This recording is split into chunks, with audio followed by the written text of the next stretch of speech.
enjoying this very, very special day so far. It's been an emotional day. Even the cake is in tears.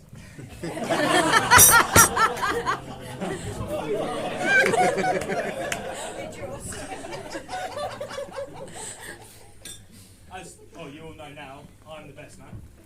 And my name is Mike. What would you like to drink? And I hope many of you come and say hello to me later at the bar. But use my full name, please. Let's start with a few sort of little thank yous. Thank you to the lads on the stag do. We had a great time at Celtic Manor and in Newport. As everyone knows, what happens on stag stays on stag. I've got 2 points I want to share. Mr. Laybourne, Mr. Tom over there, is a lightweight. After a heavy night in Newport, he couldn't even manage 9 holes on the Sunday before walking back to the hotel. And 2, in Newport, no matter how many times you call Chris Cave, Mark Wright, you won't get any free drinks or special beer. And very quickly, the boys on the stag do got that sort of a little token gift. He knows about it. That took me hours to run.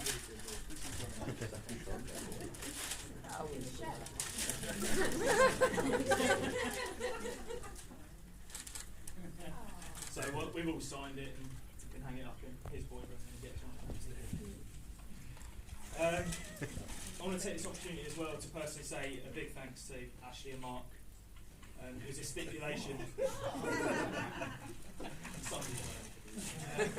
There's a stipulation for the wedding that the ushers wasn't allowed to look better than the best man. And I'm pleased to say they've both kept up the end of the party.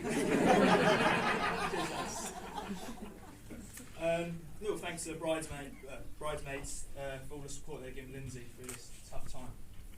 I bet it couldn't have been easy to agree to marry Matt. Apparently their restraint techniques were impressive this morning when Linzi realised the seriousness of the situation. I've also heard great things about the hen do, and I contacted a few of the bridesmaids and sort of get them to describe it in one word, and they describe it as awesome and Wild West knockout-tastic. It's a word. Yeah. Right. My main responsibilities today were to ensure Matt, the groom, arrives on time, sober, and looking good. Well, 2 out of 3 isn't bad. I'm the best man, not a plastic surgeon. And also, I successfully, in this time of economic uncertainty, I resisted the urge to post a wedding ring to cash for gold and do a run. According to tradition, I'm supposed to sing the groom's praises and tell you about his many good points. Well, I'm really sorry, but I can't sing it, I won't lie. Me and Matt, we met at Reezy College, and we got on straight away. We had a lot in common. I love of golf, drink, partying, music, and as you see, football. However, one difference between us that Matt had to handicap himself by supporting Sheffield Wednesday. I like to think Matt has a lot in common with his beloved Wednesday. Both look a bit run down these days. Urgently needing a makeover. Both of us style that is better suited to the 1980s. And both of us have a tendency to punch above their weight. You only have to take one look at Linzi to see that.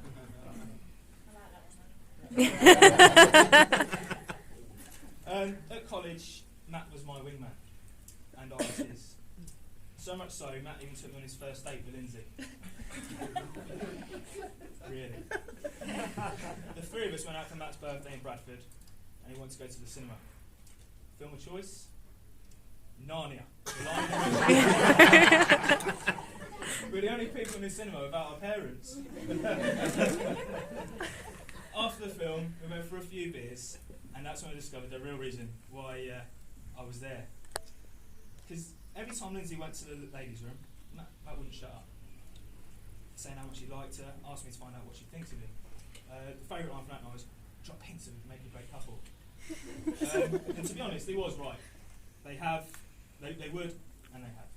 So, but then the longer Linzi been back from the loo, Matt had to go. Give me that window to start my interrogations. I can't remember exactly what Linzi said, but I'm sure she described Matt as all right. Now, here we are today. Without my influence, this wouldn't be happening. You're welcome. Linzi, I'm sorry.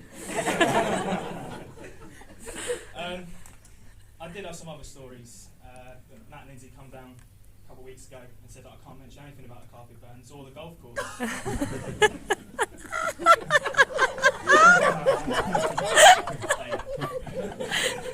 Matt also requested that I didn't.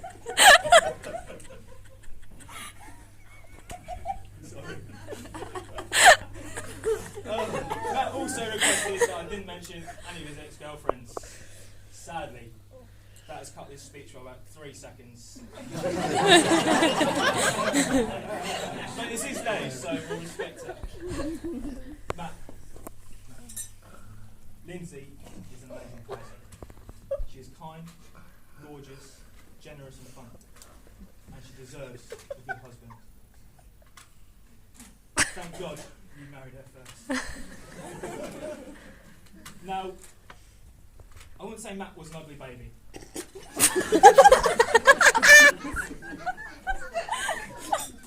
But he's only had morning sickness after he was born.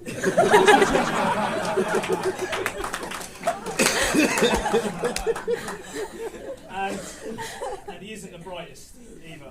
I remember after one night in Nantwich, in the pizza parlour, when the server asked if Matt wanted his 12-inch pizza cut to 4 or 8 pieces, Matt's reply was, "You better make it 4 because I never manage 8."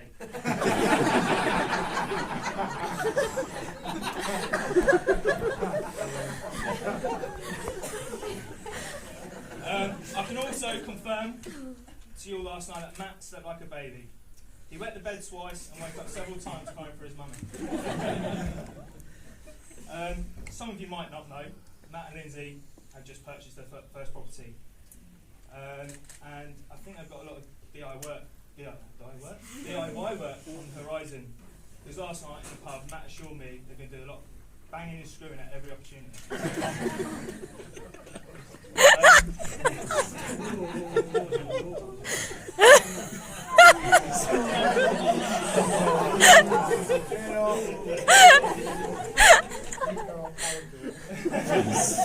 I've got a couple of little presents to Matt and Linzi as well. All my envelopes can open them now as well. Biggest ones. Thank you.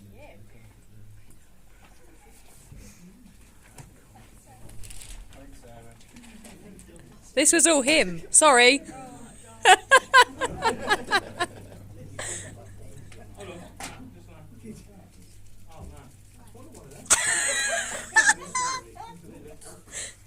I've got them mixed up. Just get it out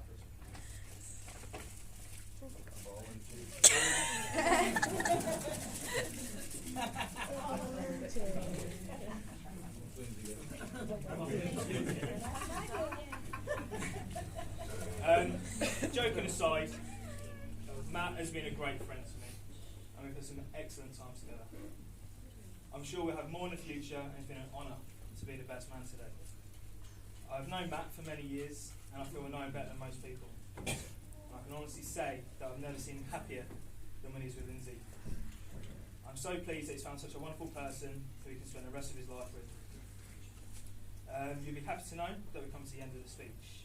I can tell everybody that he's having a great time here today. It's made down to the weeks, months of planning by Matt and Linzi, but I think it's just Linzi.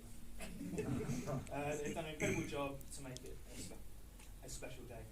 I will end with a rather poignant, I don't know, for all your romantics out there.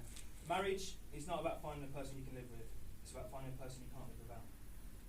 And Matthew's definitely found that person. So now it gives me immense pleasure to invite you all to stand once more, raise your glasses in a toast to love, laughter, and happy ever after. To Mr. and Mrs. Smith. Mr. and Mrs. Smithies. There's a lot of S's.